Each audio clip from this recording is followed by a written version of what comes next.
Hello, everybody. Welcome to the Built Environment Committee. I'm Councilmember Liz Vogley, and I co-chair with, Councilmember Ben Zarlingo of the City Council. and I think we'll go, well, how about, and our other council person. Hello, Don Schwab, District 3, City Council member. Awesome. This is our first time live in a whole long time, so I'll go around the table and you can introduce yourselves and tell us why you're here, and then we'll get started. Peter Baciuello with Pertite, consultant to the city for the Housing Development Incentive Program. And good evening, I'm Becky McCrary. I'm the Long Range Planning Manager, Project Manager for this project. I'm Lori Cummings, Executive Director working for the Mayor's Office. And Jennifer Gregerson, Government Affairs Director. Fantastic. There is an agenda, and I printed out some things, and I totally didn't print out the agenda. And I could have asked for it earlier. Awesome, thank you. Okay. I'll say the things. No, I won't. Should I say the things? The public is welcome to attend in person or remotely, and all that good stuff? I'm going to do it while things are getting plugged in. There will be no public comment during committee meetings. To watch remotely, you may call in or listen to the meeting by dialing 425-616-3920, conference ID 724-88726, or you can view it on YouTube at Everett City/live. And now we get to start with our agenda items. Yeah. Sorry, no, okay. Draft ordinances relating to the city's Rethink Housing Action Plan. Becky, take it away. Thank you, and it's a pleasure to be here tonight. This has been a year-long project, so you'll hear about that, but both of these fine people here tonight were part of the project team. So tonight we're going to cover the purpose and the scope of the project. We're going to talk about the city's existing program performance. So we do have incentives on the books, and we had an opportunity to take a look at how those are performing. And there was a large study that was conducted, a lot of financial data, information about how projects are feasible. So you hear some about that. And then we'll talk about the recommended ordinances that will be coming forward to you next week. So just as a refresher, the council adopted the Rethink Housing Action Plan in October of 2021. There are several actions and strategies that were identified, and we were able to secure a grant from the Department of Commerce to actually take on about 4 of those actions at one time, which was great. That plan is in response to the housing crisis that was then and is still now. And so let me just cover what the actual actions are. It was to do a detailed economic study of potential incentives, especially along urban corridors, to promote affordable housing options in transit-oriented development areas, to expand fee waivers for affordable housing, and then a program that you're probably familiar with, the city's had on the books for a while, the take a look at our MultiFamily Property Tax Exemption program, see how it's performing. Could we make it better? So with that, I'm going to turn it over to our consultant, Peter Baciuello, to talk a little bit about how they approached the project. Thank you, Becky.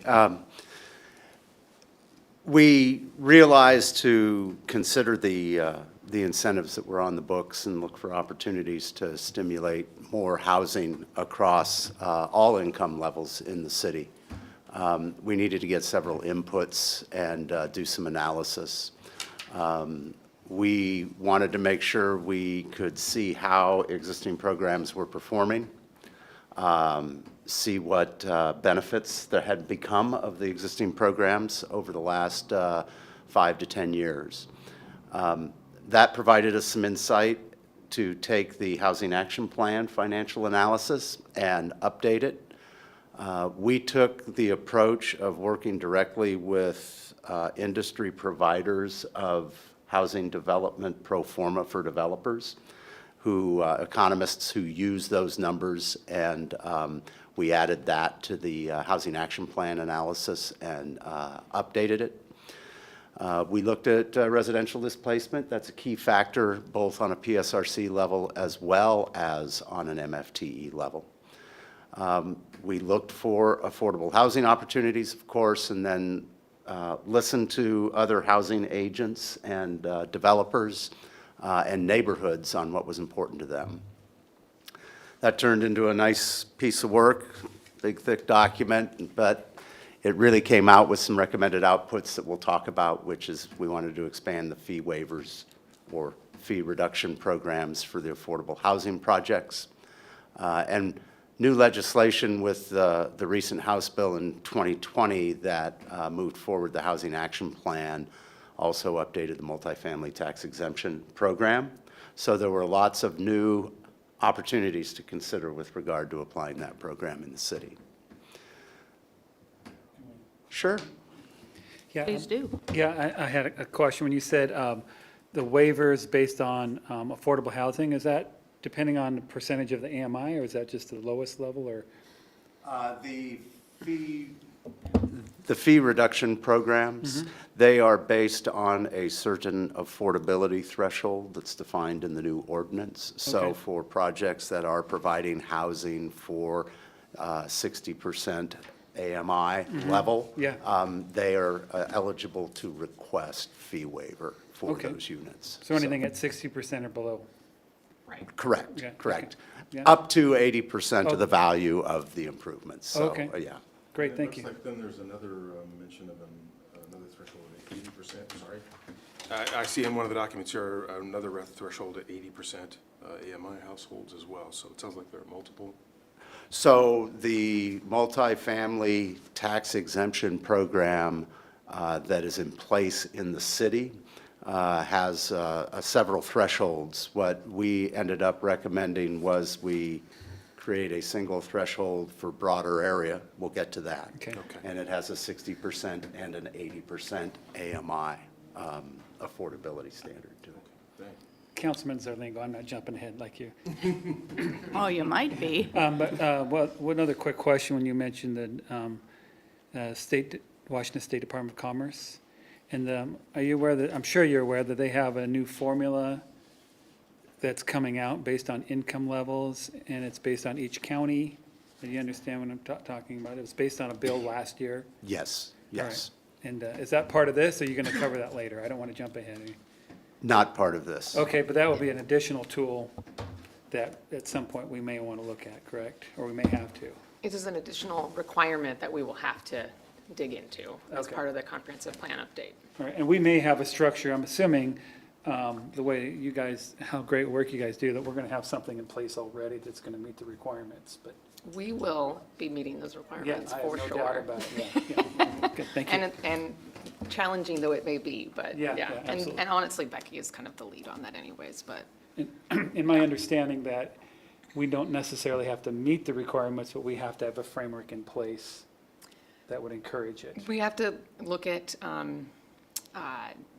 gaps in our ability to meet them. So like, where are our needs and, how are we meeting the housing needs of folks at all of those income thresholds that are identified in that bill? And then how are we going to solve for that in a 20-year timeframe? Thank you. And just real quick, the multifamily tax exemption is different or the same as other fee exemptions and waivers? They are separate, and Thank we'll you. get to the Okay. distinctions between them.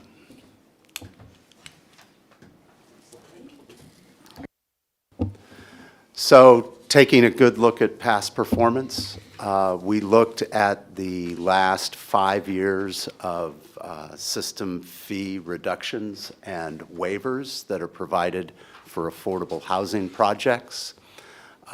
With the recent grant opportunity through Department of Commerce to support the Crossroads project, the city has generated 800, almost 800 new affordable units in the last 5 years, helping with the city's ability to waive an amount of the system connection fees. partly for my benefit and maybe for some who are not so into it, the Crossroads project is not a term I'm familiar with. Can you give me 10 seconds on that? Old Kmart building. It's Four Corners. That's I- okay, Four Corner, okay. I'm sorry. I've edited Crossroads for Four Corners many times now. Four Corners. That one, if I remember right, is 430. It is, yeah. And so you guys approved that Commerce Grant application, and it's working its way through the state, but, so it's $1 million, it's not the whole, it's a big project, obviously, it's just a portion of it, but, And that one, if I remember, it's like 430 units, but those units vary from 1 to 5 bedrooms, do I remember yes, right? that's Okay, so right, yeah. it's as big as it looks. Yeah, and it's, they're all, on average, 60% AMI Oh, households. that was my next question, yeah, thank you. I'm- You knew it. I'm already reading your minds, what? Uh-oh, Kara, I'm sorry about that. It's going to be a short meeting. Let's go to the next slide. This gets into the multifamily tax exemption program. We went back 10 years to look at it, and you can see that over the course of that time, it's generated about 230 new units per year with about 65 new affordable units. These examples are the new Marquee, the new Nimbus downtown, older like Library Place or the Ariel utilize the MFTE. Up at the Everett Community College campus, the 3 new residential towers there utilize the MFTE opportunities. So it has been a catalyst for housing that needs just a little bit of help to get over the brink financially. Next slide.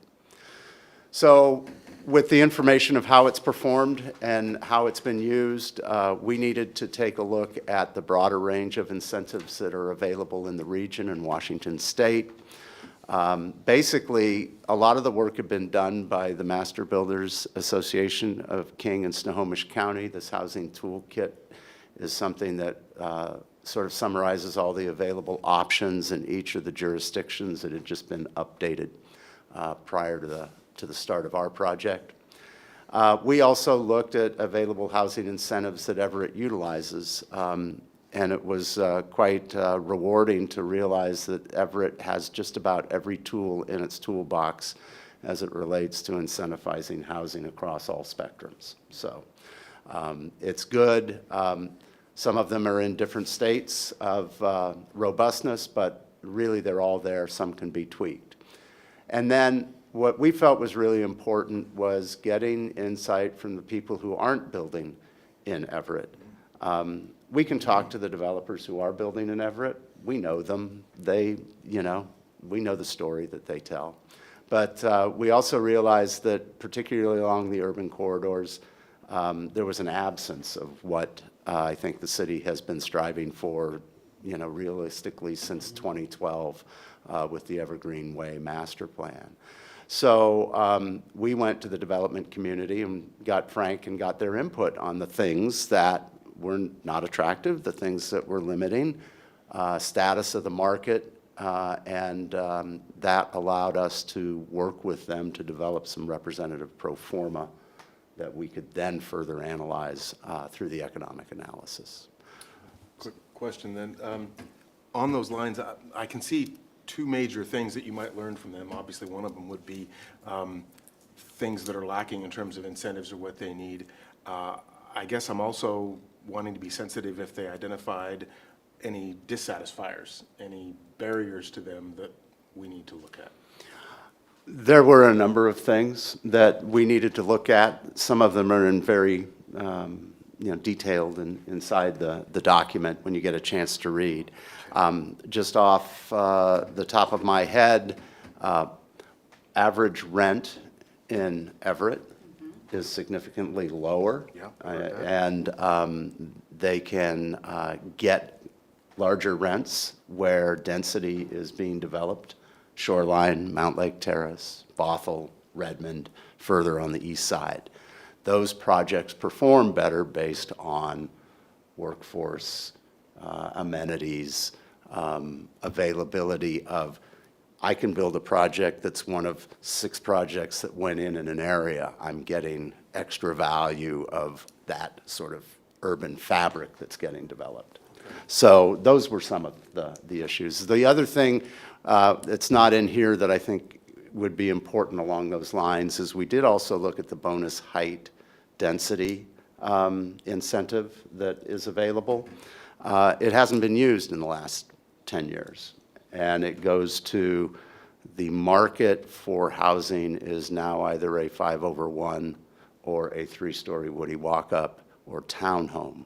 Those are the work products that are affordable to build. You can't go the extra stories because of fire code, because of parking, because of steel, all the things that make that already narrow margin in profitability just disappear. So that's why we don't see really tall buildings going in unless it is a public agency or, you know, the hospital. That's where the larger steel's going in. You can see that down around University of Washington now. If you drive I-5, they're going very much taller. But again, there's a huge density there around the university that the city of Everett just isn't going to be able to produce for that type of investment. So, Did your study also, it's really been a little more recent phenomenon, but the financing difficulties, higher interest rates, some shaky regional banks, the kinds of things that are financed. I mean, I know some of our developers here that I've talked to are funded themselves. They're self-funded, they aren't as sensitive to that. But I know that a lot of others are pretty sensitive to that, and I don't know whether that's been part of your study or not. it's been a really interesting 2 years of where we've been financially and what's been driving market factors. When we did our financial snapshot in July and August of 2022, it was a different set of circumstances. Yeah, there was a little bit of gray on the horizon. There was a little bit of uncertainty building. A lot has changed since then in the financial condition of the market.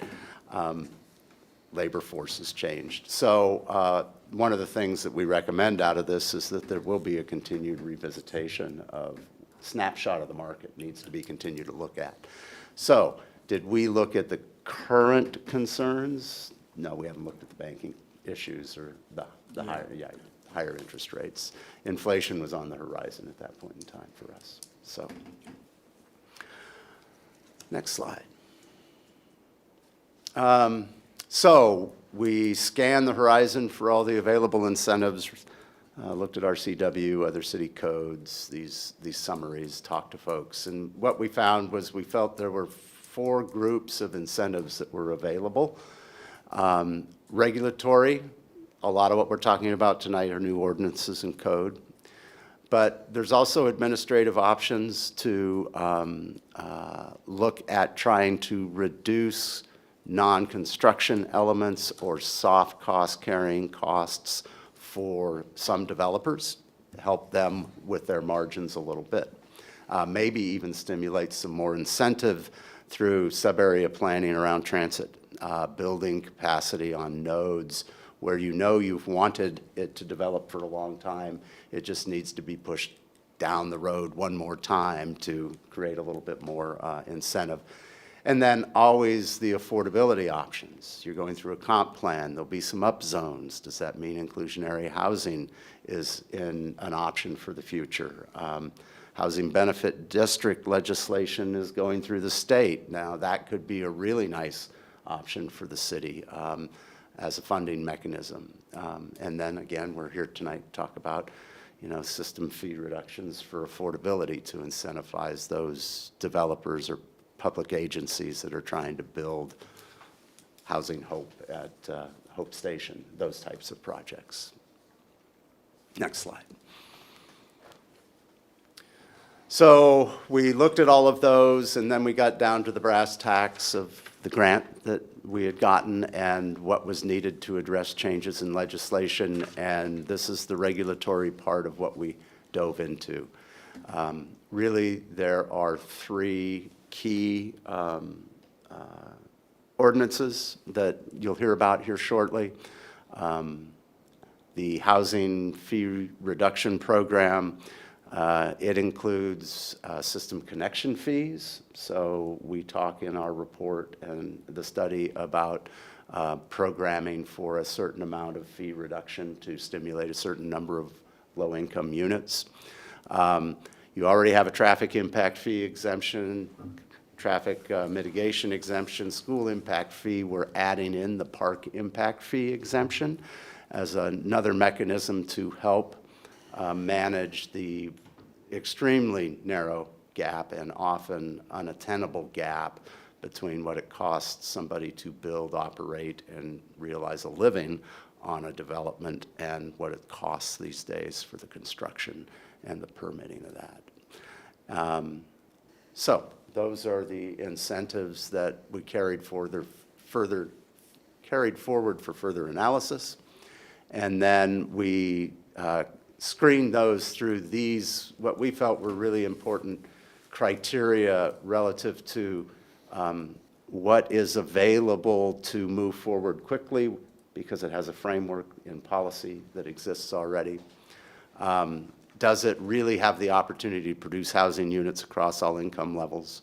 And can we bear the cost of supporting development of affordable housing in the city? And is there availability of budget funding to implement? And when we go through those criteria and a lot of back and forth discussions and consideration of the different departments, we can go to the next slide.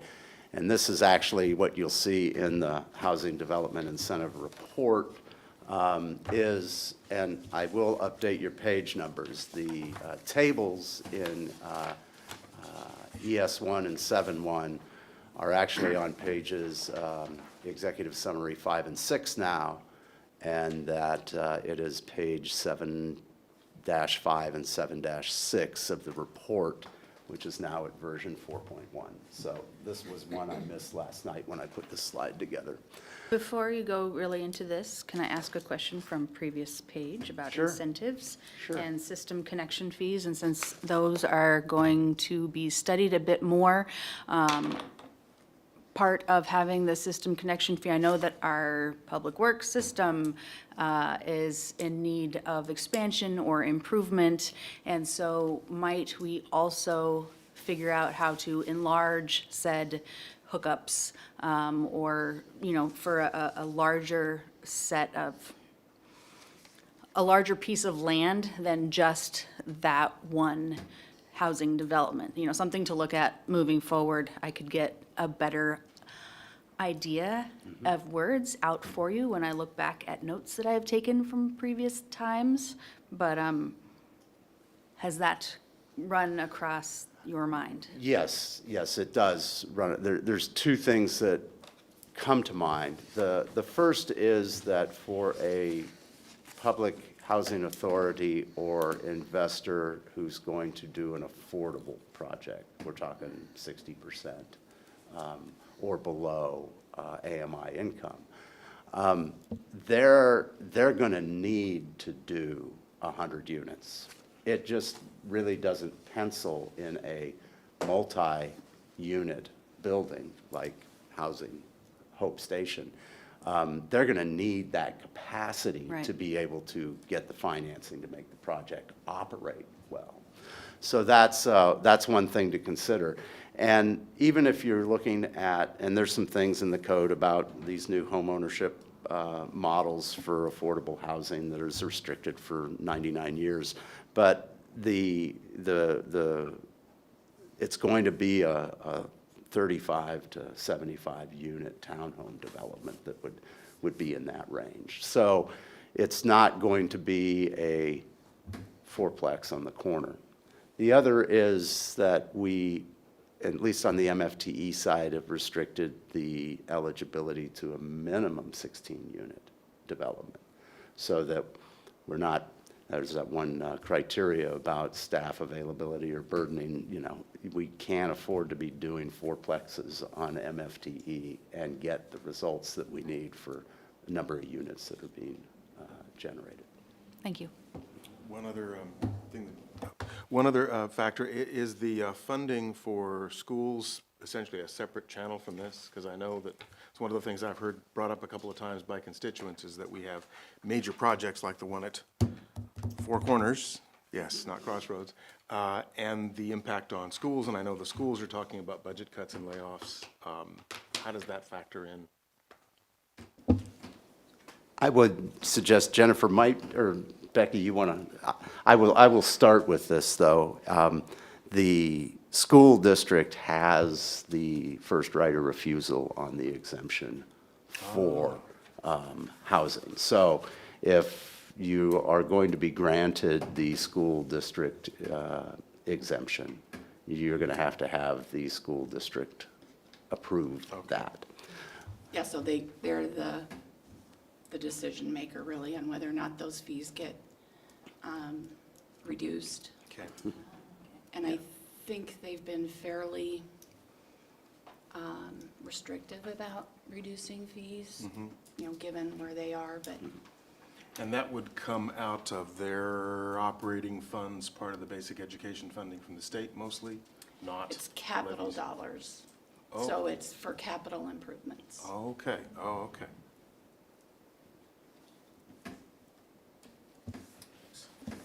They would actually see an increase in the per capita dollars if there was more students, so.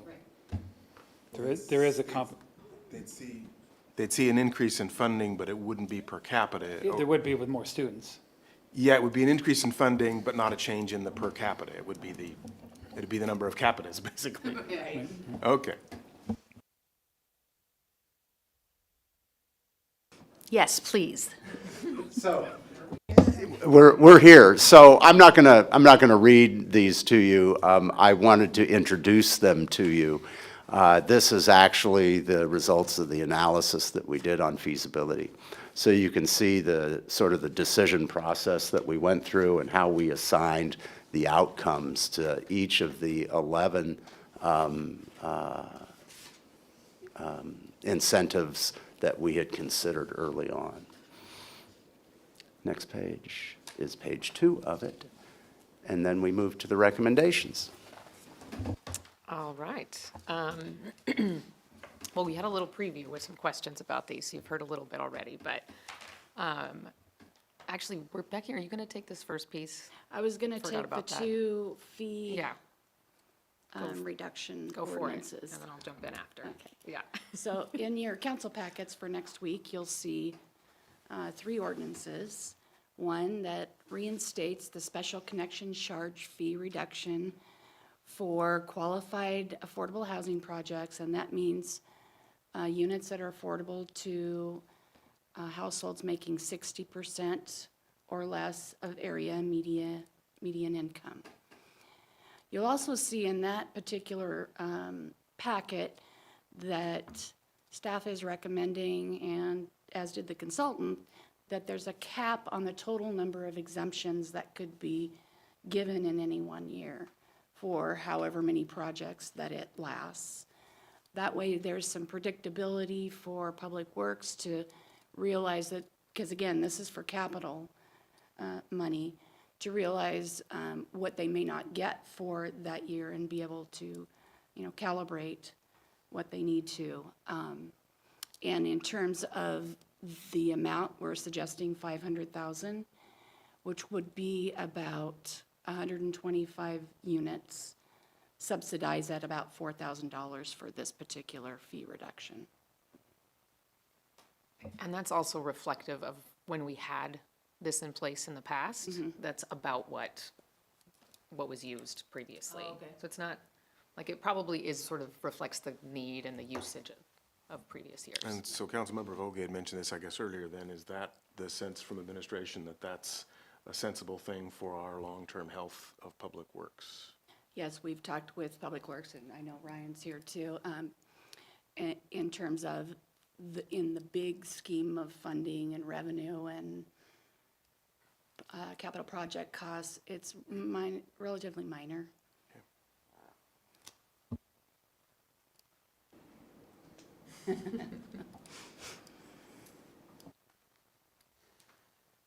The second ordinance you'll see is an exemption or waiver for park impact fees. As you saw before, we have that exemption for our other impact fees. When the park impact fee came into effect last year, 2021, the exemption didn't go forward, and so we're coming back and asking this to be consistent with the other impact fee reductions, also for units that are affordable to households making 60% AMI and below. So we got a park impact fee, but we didn't use an exemption with it?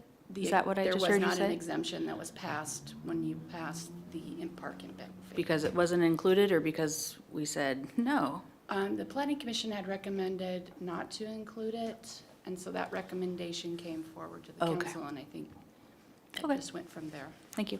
And I think that park impact fee, I don't know if it was changed or established 18 months or so ago? Right, Okay. yes. And now I'll let Jennifer describe the more complicated multifamily tax exemption. That's right. Okay, perfect. So Peter mentioned that there were state laws that were changed, so we're reflecting that. And then making things consistent and changing some thresholds. So the affordability was different in, I don't know, in different areas. We had some kind of target areas, like waterfront, riverfront, things were different. So now it's all the same. So if you want that, sort of that bonus from having affordable units, just changing it to, it's always 20%, and it's split, so half of them, 10% of them at 60%, and the other half at 80% AMI. And that gets you the 12-year exemption. You can get the 8-year without that requirement, because the idea is it's just build, right? So you don't have to do the affordability, because we just need more housing. Peter? So question on that. So currently we have zones. Right, so next slide. Okay. Yeah. Peter mentioned the change in number of units, so you have to build at least 16 units. Right now, you can get the exemption as low as 8, yeah, so increasing it. Now, we heard feedback from some folks in the community that there's interested keeping that at 8, so it's a policy choice. We're recommending the 16, but that is something. And then I didn't mention yet, this last bullet, or next to last bullet, about the, we don't have a 20-year program, so we want to institute that, one more tool. That's mostly used by, the Housing Authority, some affordable housing providers, because it has like a sort of lifetime commitment to affordability. Yeah. I would just add on, it's the one tool that's really available to the city to establish home ownership for affordable families. So you can get somebody into a rent-restricted unit in an ownership model. They can appreciate and gain equity through their stay there. Now, of course, they'd have to sell it as an affordable, but it is an opportunity for home ownership pathway. When you say ownership, I mean, are you talking about a condo-like unit, or we're talking about houses? Could be townhomes. It would be in the multifamily category, multi-units. So that would be a townhome, condos, multiplex. Because like condos don't seem to be very popular. Is this plan addressing condos at all? No, this plan doesn't address condos, but a condo developer could apply and get the MFTE exemption if they want it.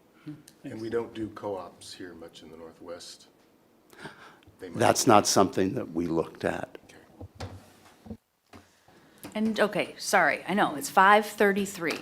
20% of the units being affordable to get the multifamily tax exemption for 12 years. And if you just want it for 8 years, then just build. Right. Okay. And just to clarify, the recommendation goes further to say that the 8-year is intended as a catalyst to stimulate development, and it should be watched very closely beginning in year 6 to see when to turn it off. All right, the zones and the map. So right now, like Councilmember Schwab mentioned, we have in limited areas, and our recommendation with this is to expand it to all of our mixed-use business and UR4 zones. So, citywide, yeah. That, I think it also speaks to why there's some value in that 16-unit limit. Like, we want to those zones are set up for denser development, and so if we want to incentivize that, it should be incentivizing, bigger unit developments, basically. Is there maybe we're Light. about to get to that, the difference between what current and what this would be, okay. Like the areas that it Yeah, is that's what I was trying available to in. get a sense of, is current versus what would be changed with this. And before you answer that, if you are, with the, I think, recently passed House Bill 1110, Yeah, that can also bring in some differences. However, this would make it more palatable for council members because it's a 16-unit minimum to build, and the House Bill 1110 is like just more than one unit. yeah, the middle housing bill 1110 that is on its way to final steps is more like fourplexes, give or take. Yeah. And some other styles too, but it's more like that moderate, lower moderate density versus this, which is like, Nimbus and, those projects that Peter mentioned, those are Yeah, bigger in 1110 was scale. 4 plexes everywhere, 6 plexes near transit, near frequent transit. Yes. Is yeah. it still aimed that way? I haven't read anything. Except for like Edmonds and a couple places, you have to, or Snohomish, you have to be 75,000 people or more. Anyways, that's a whole nother topic. Okay. Yeah. It'd be a good one to brief on, though. If you guys want to, Yes. yeah. Councilman, I would direct you to page 2.6 of the report that's available to you to be right able down that, to okay. take a look at the comparison between the existing and the proposed. And the two slides show the north end and the south end there. This is the second slide. Yeah.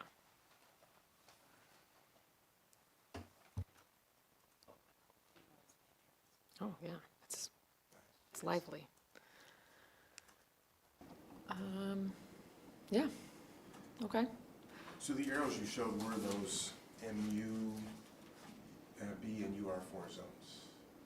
Okay. Yeah. Okay, oh yeah. Is that part of the ordinance that you're going to be coming forth? Okay. Yeah, that's sort of effectively citywide expansion instead of just those targeted, like Metro and the waterfront. Now it's, And we're not waiting for the comp plan, we're just going to do this through the ordinance then? it doesn't change the zoning, so it Okay. still is just what could be built today. It just Okay. is trying to, Just gives us the incentive. yeah, encourage folks to build, yeah. So a question for you, I know you gave through your criteria on how you could add incentives. Was there, for this particular expansion of the multifamily tax exemption, was there interest specifically in some of your research? Is this going to work? How's that for a bottom line? The original thought was to look at where targeted areas could be through discussion with directors of economic development and staff.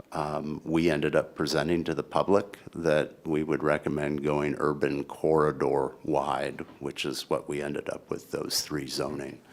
That was also the intention of the Commerce Grant, to evaluate urban corridor opportunities. When we really got down to it, we saw no reason why we should limit the development or the rehabilitation of these opportunities up and down the corridor. We also know sound transit stations and existing transit exists, so all the more reason to try to stimulate activity. Well, and I hope that our developers will, I hope some of these incentives will get their attention. So I know that's the goal, so, As soon as they're approved. thank you. Okay, so effect on city finances of multifamily tax exemption. So the first column there, exemption value. So the value is really the value to the developer, to the property owner. So 3-ish million a year, 3 to 3.5 is our estimate from all of the work that Peter did, basically, and his team. But the way that the property tax exemption works, and the way that we have because we've had it for like almost 15 years. So it is sort of a method that Susie knows how to do with the finance, and as you pass the budget and set the property tax rates, that cost is shifted, so there's no net impact to city general fund property tax revenues. Yeah, so that is like the very short and easy way to say that.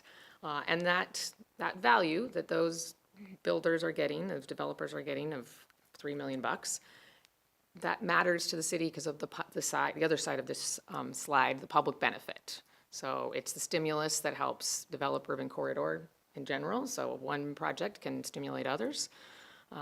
New housing equity, so just, that there's new construction, new equity there, and new availability across all those income levels. So,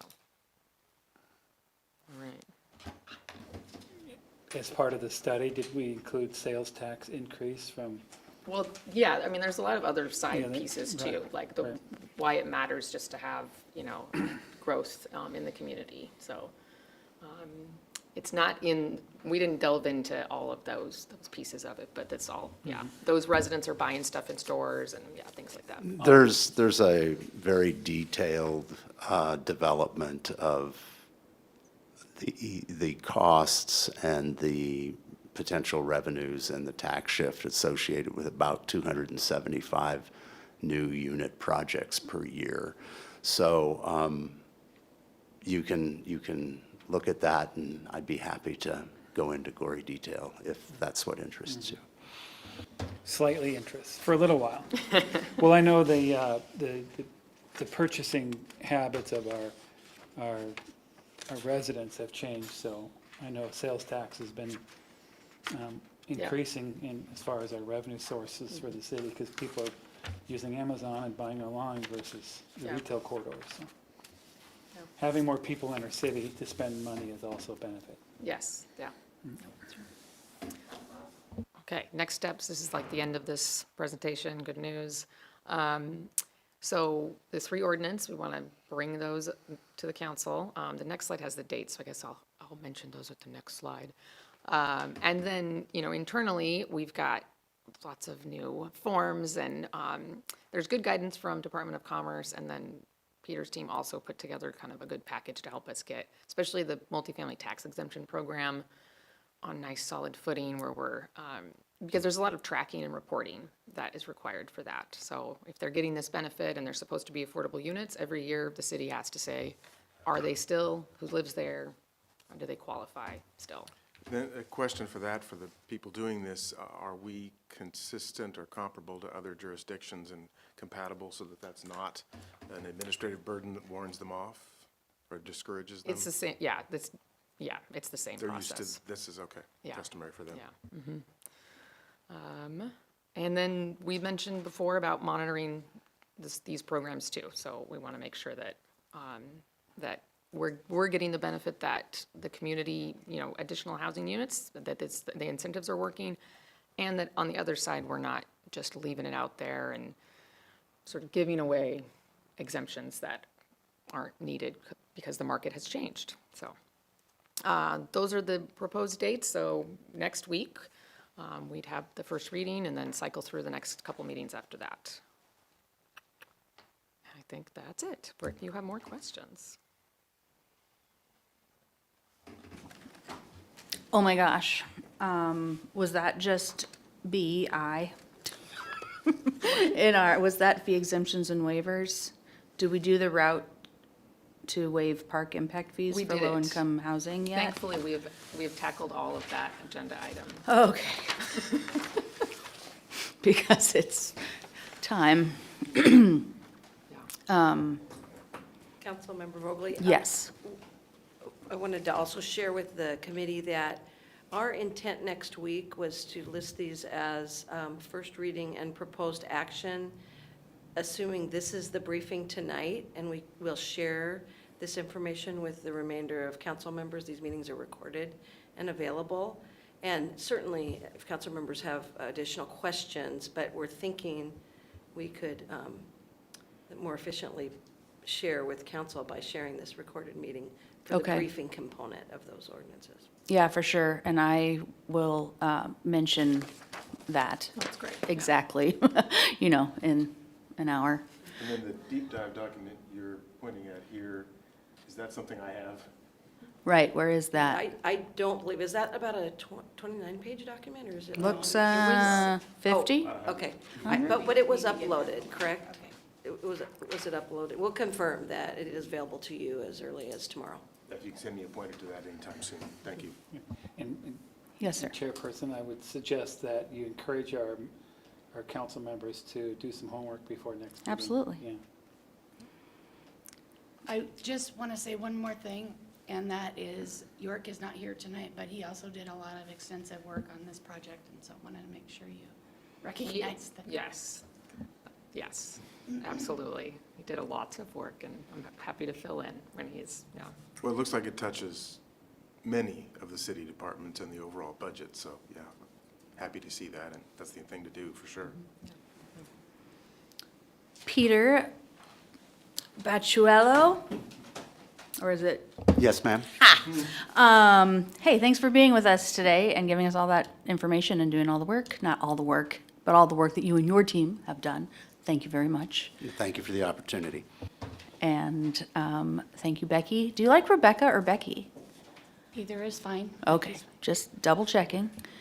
And Jennifer, thanks. I don't know if you guys get to stick around, but since that piece of the agenda is done, we get to talk about our, what we want to do in this here committee. The words are on the agenda that I can't read. It's, yeah, priorities and. Priorities. So here we are to talk about priorities for the Built Environment Committee. We have, What I'm sharing is the graphic of the council priorities, the work that was done in January and early, I guess by February 22nd. And so this can be a good reference, I think, for you three council members to discuss kind of where you want to go next with agenda items for the Built Environment Committee. thank you. I also do not know if Becky or Jennifer came prepared to talk about other planning-related, or even Ryan could join us if he has anything on the radar that he believes is going to be ready for the built environment community in the next couple of meetings. If not? Okay. So, I'm going to go ahead and read out, oh, yes, no? I was just going to say, it might be obvious, but the comprehensive plan update is going to be just ongoing, and so this, having a committee structure that we can bring these things to will be useful, and things are going on all the time. Yes. So I guess what you're saying is we should allocate a big chunk of our ongoing meetings repeatedly I to that. think so, yeah. It would be great to have a schedule for the co-chairs and us just to, Yeah. what part of the meetings. Yeah. For sure. I had some ideas too. I mean, there's probably a few things in here that we can combine. I could probably give an update on a couple things. I'll leave it up to you guys though. I could add whenever you want. I'm just going to read them all out loud. This is what has been written down for built environment. Review comp plan, duh. Traffic calming through neighborhoods, review zoning for transportation corridors, parking downtown, reinvent with paid and rezoning. Everett Mall Lane, but I think that's Everett Mall Way, making a lane. Yes, or lanes, yes, yes. Have bicyclists and redevelopment plans to invite more bikers, and I'm thinking cyclists. Create day center for the homeless, which maybe that went to the another, One of the Committee? things I'm working on, and we'll work with Jennifer on, is some recommendations. We may recommend moving some of the topics to different committees, to Council President Stonecipher, and then subsequently to all council members. Okay. To consider. So I think that makes sense. I think that one is likely to be part of the Health and Human Services Committee. that makes, to me, that makes sense. I mean, we're built environment, so maybe one will be built, but also maybe one will be refurbished and, Yeah, I think initially the intent was housing for all, which is aligned with the mayor's directive. And so under that auspice, the built environment ended up with a Right. lot of homeless related. But again, I think Right. for time and Right. efficiency, it may make sense to move those to a different committee.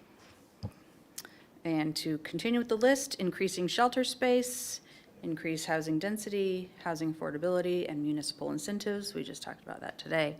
And administration within, no. That's administration thought important facilities, zoning, permitting, transportation, labor development strategy, and housing for all. Would that be accurate? Oh, yes, okay. So, what do we want to do, guys? Absolutely comp plan. And with all of that is increasing housing density and affordability we talked about. I wanted to mention, and I don't think it's necessarily something that needs to go on a list, but I was able to speak with some people about sound transit. Just, I know that the vote is taking place on the 25th about which lines, which stations to think about producing. Where's that piece of paper? That's A, a B, rec- C, D, or Is that where E? we're on stations now? Because we have the elbow. The recommendation, the vote then is for the elected leadership group recommending to the Sound Transit Board. So the board will make the decision. I think that meeting is June. The recommendations are with respect to track trajectories and station locations, and that will be at least a couple of each for each of those. But yes, the elbow, the serving the Southwest Everett industrial area, that has not been in question. That was settled Okay, last year. So now we're down to location Of the stations and the track alignments, they call it. And there'll be at least two of those, 3 in some cases, and those will be studied there'll be an EIS study on Yeah, that. feasibility studies. what about the maintenance and facilities? Same thing, Okay. same thing. Thank you. And I'm bringing that up because I know you're on the committee. Yes. And speaking with, Alvaro at Casino Road, and, there's been a lot of discussion exactly Yep. about where it's placed. And they had really liked A, and city staff had really not liked A, but had said, you know what, we're not going to discount it. So I Yeah, guess they're making looking a at that, push trying to see what they can do, and to make that is sure. that is by far the thorniest of all the Yeah. station locations, in every direction and in terms of cost. Um, That's got a lot of complexity. And so just to be studied, I want to, if we can only pick 3, if you all can only pick 3, I'm, Yeah, because the final decision is the entire Yeah. Sound Transit Board. so I'm pushing for A, to push you to push A. Not to build it, but to have it be studied. Just to study it, because if we don't study it, then there's absolutely no way. Maybe maybe it's bad. Maybe it's It more equitable. has some real problems. I mean, right those have here. been pretty clearly identified, but yeah, that's the difficulty there. There's no clear solution to that spot. No, there isn't. So, So a couple of things here on your list. The comp plan, the density housing, the affordable municipal incentives, that's basically kind of all in one package. We may just have this affordability municipal incentives, we pretty much have that checked off Yeah. with these ordinance. I'm not sure if we need to really speak on that much more. I mean, as far as priorities, right? That one's going to be off the list. right, how much more would there be if these go through? This was the incentive work, so. Yep. You guys have accomplished your first Yes. completed priority. That's what I mean. The goal here is try Right. to check some things Yeah. off here, right? Kind of there's the, Everett Housing Authority Park District project. That's probably when it makes sense, something to brief through here too. All right, good. So like the idea of housing affordability living on the list, but we've done the incentives piece of that, but just as a topic area, so. I guess my question, I guess, maybe for administration on the labor development strategy. Is there something a little more in detail that you could provide, what that looks like? Is that, do you know? I'm trying to recall what that was linked to. Did you watch it? That may be It may have linked to been the PLA Project outcome. Labor Yeah, Agreement to try to work. understand it, because, and maybe arguably a little bit broader than PLA specifically, but the idea is labor development and what's the Labor best thing, agreements. best set of things we can Yep. do, including looking at the labor Yeah. Okay, agreements. and that's what I thought. I didn't want to be too Yeah. presumptuous on that. So I think we're a little early on that. There's Yeah. committee work still We being are done. working on the committee, so that part may be, come later in the year once that work group is finished. And I'll put forward that even the federal government also has been very much discussing labor development strategy and skills centers and how to get the people to build the environment that we need, because everybody's gone to four-year colleges and are psychologists. Okay, so that's more on workforce training, so that's why I was wondering if is And I that- guess, quick interruption with Jennifer, a quick question for you. Is there anything state legislative wise that would affect that we need to be looking out for? I haven't found anything, but I haven't been I don't looking. know. I haven't really tracked it as much, so I'm on like hour 10 of If you, this job. yeah, if you so- spot something on that, let us know so it isn't a Today, surprise. hour 10 today, no. And I Are you think talking that, specific to the labor piece? Because I believe there may be some there- legislation, so I think, we'll see. I think we can put it on an agenda.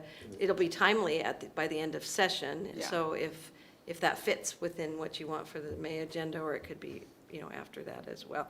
I was going to ask that we're talking about the Housing Authority coming in mid-May. right, yeah, that's true. So we Everett could, so Housing we could Authority? either have Everett, them yeah. come here, or. They want to go to the full council, though, so maybe not Yeah. this round. Maybe just something for you guys to think about when they come and talk in May. Like, are there pieces that you want to dig into more where this format would be good?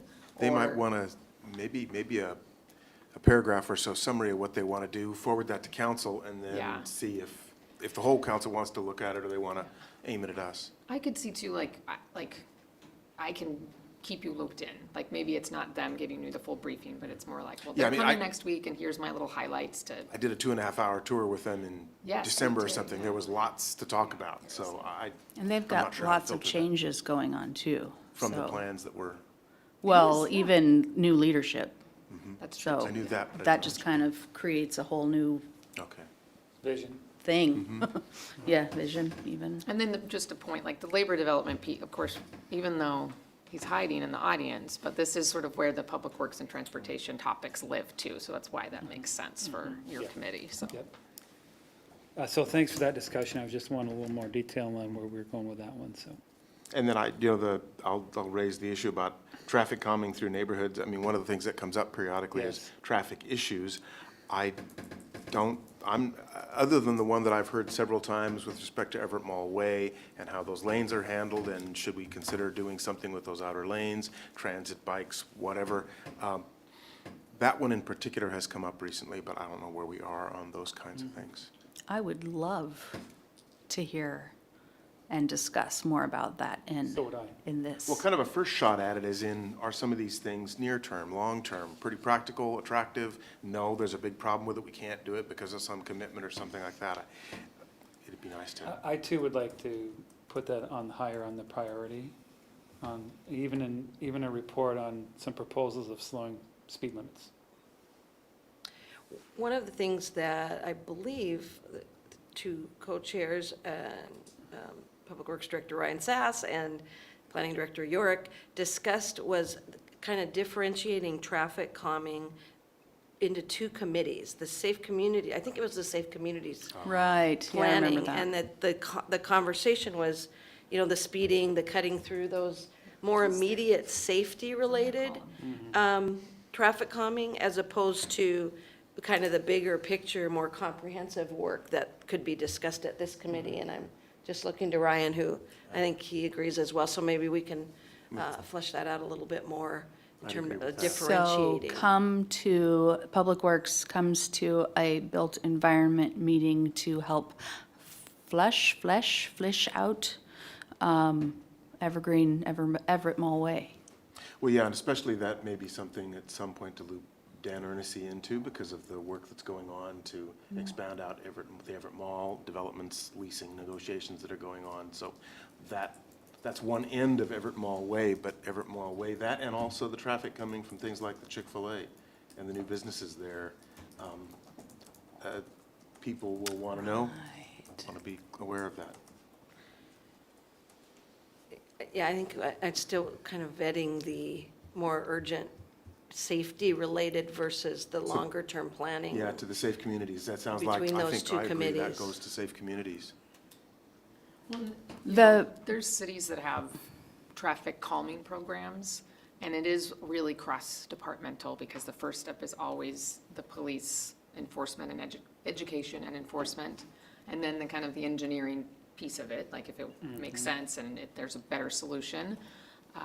And Kirkland has a really great program, but it's an investment. You know, Right. It takes lots of staff time. You're working with community volunteers to get them, to get their neighbors on board, and that's at the sort of that micro level versus like the Everett Mall Way example or corridors and things like that. And so, yeah, so. Well, I know that TAC has been talking about it. The Transportation Advisory Committee has been talking about it ad nauseum for years. Yeah, and this particular topic came up, Council Member Tui had asked under the Safe Communities Committee to talk about some of those neighborhood programs, and I believe Ryan's team is ready to do that at the next Safe Communities See, I think meeting.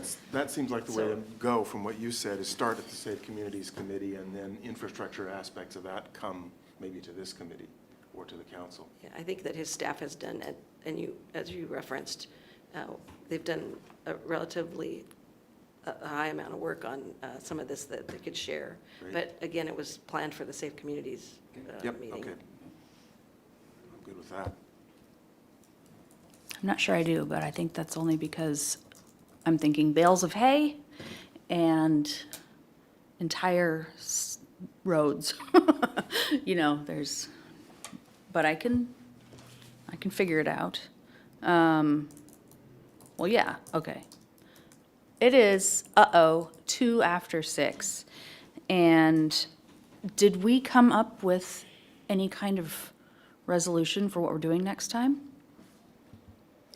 We did not, but I think we started talking about some of the priorities, which is better than I think a lot of the committees have done so far.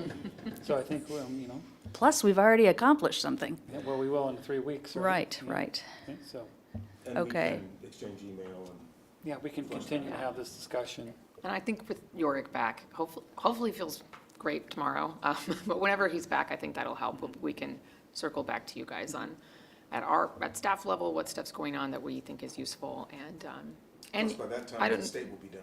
yeah, I mean, that might Right. be, that could be kind of fun to brief on some of that stuff. Actually fun and maybe, I mean, a report on the implications, probably you, Yorick, Becky, a report on the implications of what actually has been passed, because that's not all settled yet.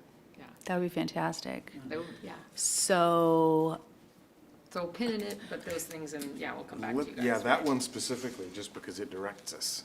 next month, as a possibility, please get together a little bit of a report about built environment type state legislature that has passed and what will be required of us to move forward with it. Thank you. And with that, I will say we'll adjourn. Because, thanks, everybody.